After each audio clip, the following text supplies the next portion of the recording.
এই যে ময় মশলা দিয়ে ইলিশ মাছটাকে ছেড়ে দিছি। এখন একটু সেদ্ধ হোক মশলার ভিতরে। ইলিশ মাছটা সেদ্ধ হইতেছে। এখন এটারে একটু ঢেকে দিই, সরাই দেখি কি অবস্থা। ঢেকে দেওয়ার পরে 8-10 মিনিট পরে আবার কি অবস্থা, এটা কি এখন হয়েছে। এটাকে আমি উঠিয়ে ফেলবো। মাছটাকে উঠিয়ে ফেললাম। এই যে মাছটাকে উঠিয়ে রাখলাম। সেদ্ধ হোক। সেদ্ধ হওয়ার পরে 8 থেকে 10 মিনিট পরে আবার এসে এটাকে গুছিয়ে দেখবো কি হয়েছে। ঢেকে দিলাম। এই যে 10 মিনিট পরে আবার চলে আসছি। এখন এটার গুছিয়ে দেখি কি অবস্থা। ওই দেখেন মাছটার কালারটা মনে হয় একটু ভালোই দেখা যাচ্ছে, অনেক সুন্দর কালার আছে। এখন খেতে কেমন লাগবে বলতে পারি না, তবে কালারটা কিন্তু সেই হয়েছে। এটাকে একটু কষাইয়া তারপরে উঠে রাখবো এবং বেগুন কষাইয়া এই মাছটা বেগুনের মধ্যে আবারও 5-7 মিনিট পরে চলে এলাম। বেগুন দেয়। এই যে এখন বেগুনটা কষাইতেছি। মাছটাকে এই যে উঠিয়ে ঢাকনাটা সরাই দেখি এখন বেগুনের এই যে উঠাই রাখছি আলাদাভাবে। এবং এখন বেগুন একবারে গরুর গোশ। এই যে মাছটা দেখেন বেগুনের সুন্দর কালার হয়েছে। ইলিশ মাছের থেকে ওইটার কালারটা অনেক সুন্দর হয়েছে। উঠাই রাখার পরে এই যে এখন হলো বেগুন কষাচ্ছি। এই যে বেগুন দিচ্ছি মশলার মধ্যে। বেগুনটা একটু দাঁড়া দিয়ে ঢেকে দেবো। মোটামুটি 10 মিনিট সেদ্ধ হবে। এখন এটাকে একটু 10 পানি মিনিটের ছেড়ে মতো দিই। সেদ্ধ হওয়ার পরে এটাকে আবার দেখবো কেমন হয়েছে। এবং তারপরে কিছু পানি দিয়ে এটাকে আর একটু ডাল দিয়ে সেদ্ধ করাবো। হ্যাঁ, আর একটু ডাল দিয়ে সেদ্ধ করবো। এই যে বেগুন সেদ্ধ হইতেছে মোটামুটি। এটা কারেন্টের রান্না তো। এই যে বেগুনটা দেখেছিলাম মোটামুটি 10 মিনিট পরে আবার আসি।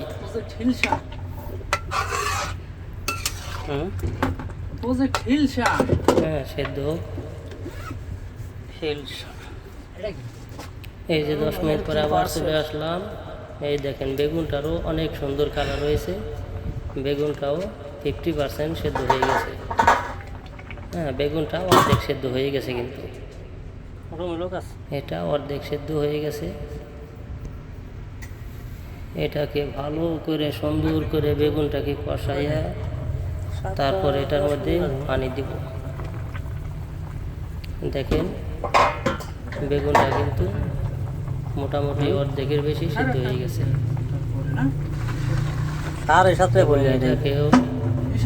এটার মধ্যে এখন কিছু পানি দিলাম। একটু পানি দিয়ে এটাকে আবার ঢেকে দেব।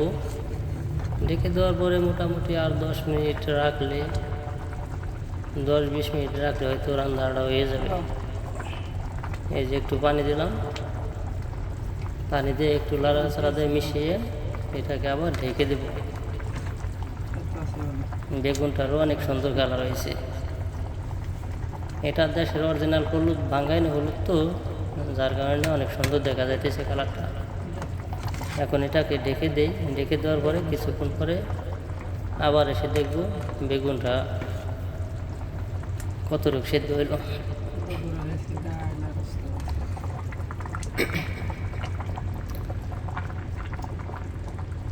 আবার চলে আসলাম 10 মিনিট পরে আবার চলে আসলাম। এখন দেখি এটা ঘুষিয়ে যে এটার কি অবস্থা, বেগুনটা কি হয়েছে। ওই যে পানি কড়াই শুকিয়ে গেছে।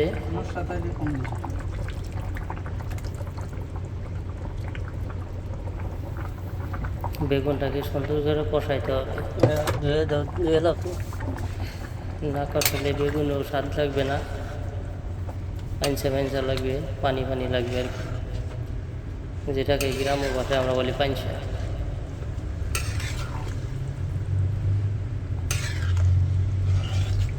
যাই হোক, এটার মধ্যে একটু পানি দিয়ে ঢেকে দেব।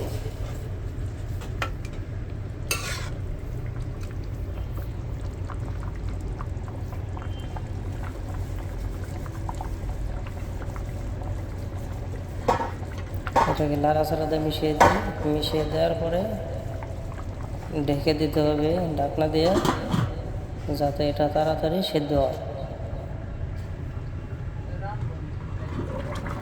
তাড়াতাড়ি যাতে ভালোভাবে সেদ্ধ হয় সেই জন্য এটাকে ঢেকে দিতেছি।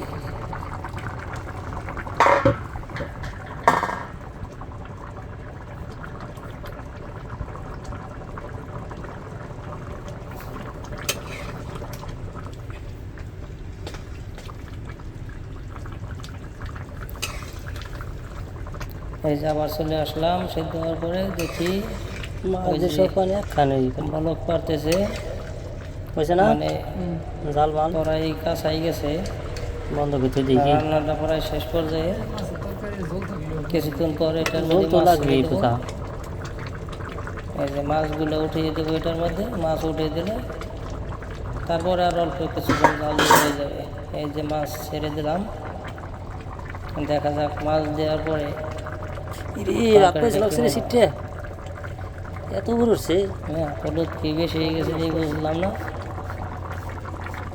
মানে দেশের হলুদ তো, অরিজিনাল হলুদ, ভাঙাই না হলুদ, অল্প একটু দিলে কালারটা অনেক সুন্দর হয়।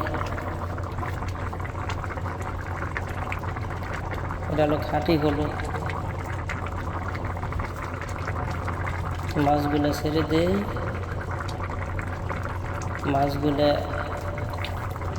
কড়াইয়ের মধ্যে দড়ি দড়ি করে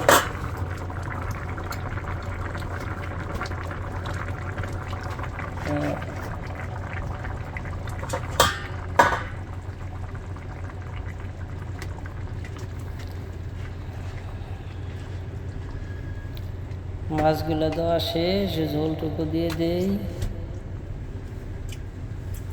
এই যে মাছের ঝোলটুকু দিয়ে দিলাম।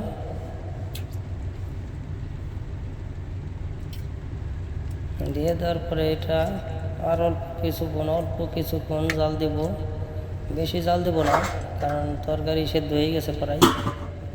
আর 5-7 মিনিট হয়তো জাল দেওয়া লাগবে। 5-7 মিনিট পরে এটা খাওয়া যাবে, সমস্যা নাই। ইলিশ মাছ তো শুধু বেগুন আর ইলিশ মাছ। এটাকে লেড়ে ভালো করে মিশিয়ে দিই, একটু নাড়া দিয়ে ভালো করে মিশিয়ে দিই। মিশিয়ে দিয়ে এখন এটাকে আর অল্প একটু ঢেকে দেব। ঢেকে দেওয়ার পরে 5-7 মিনিট আবার জাল দেব। এটাকে ঢেকে দিই, ঢেকে দেওয়ার পরে কিছুক্ষণ পরে আবার আসি। হ্যাঁ, এখন ওটাই দেখবো কী হয়েছে, কেমন হয়েছে। এই যে পানিও প্রায় শুকাই গেছে, মোটামুটি একটু ঝোল রাখতেই হয়, কারণ আমরা 4 জন মানুষ খাবো তো, যার কারণে একটু ঝোল রাখা লাগে। মাছ তরকারি হয়ে গেছে। ওই যে ঝোল নাই বললেই চলে, অল্প একটু ঝোল আছে। সেটার মধ্যে এখন হয়ে গেছে। এখন এটার মধ্যে আমি কিছুক্ষণের মধ্যে ধনিয়ার পাতা দিব। ধনিয়ার পাতা দিয়ে এটাকে ঢেকে দেব, তাহলে তরকারির ফ্লেভারটা আর একটু ভালো লাগবে, আর একটু ঘ্রাণ হবে ভালো। ধনিয়ার পাতা সব তরকারিতে দেওয়া যায়, মোটামুটি সব তরকারিতে দিই প্রায়, খালি ভাজি বাদে। এই যে ধনিয়ার পাতা গোটা ছেড়ে দিলাম। ধনিয়ার পাতায় কিন্তু অর্ধেক টেস্ট হয়।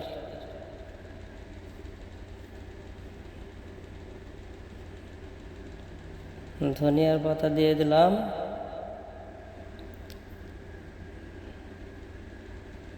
এখন জাল দেওয়া বন্ধ করে দিতে হবে,